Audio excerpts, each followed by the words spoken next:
రైతు సోదరులకు హృదయపూర్వక నమస్కారాలండి. అలాగే మీరు చూసినటువంటి గేది డెలివరీ అవ్వడానికి వచ్చాక వారం రోజుల టైం ఉందండి. గేదె పేరు రకం కానీ క్వాలిటీ కానీ చాలా మంచిదండి.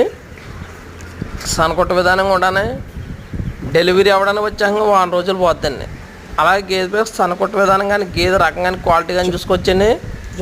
అలాగే రైతులందరూ కూడా నేను చెప్పింది ఏంటంటే రేట్ల విషయం వచ్చేసరికి మీరు గేదెల యొక్క రేట్లు మేము చెప్పడం జరుగుతుందండి. అలాగే మీరు ఆ గేదె యొక్క రేటే కాకుండా ఇక్కడ మిగతా ఉన్న గేదెలు కూడా చూసుకొని మీకు వీటిలన్నిటిలో ఏ గేదె రేట్ నెప్పిందో చూసుకొని తీసుకోవచ్చండి. అలాగే మా అడ్రస్ వచ్చండి కాకినాడ జిల్లా జగ్గమేడ మండలం రామవరం గ్రామం అండి. రైతులందరూ కూడా మేము చెప్పిన అడ్రస్ పూర్తిగా చూసుకుంటూ తీసుకొచ్చండి. అలాగే పూర్తి వీడియో పంపండి. కానీ మా వాట్సాప్ నెంబర్ హాయ్ అని పెట్టండి, పూర్తి వీడియో పంపడం జరుగుతుంది.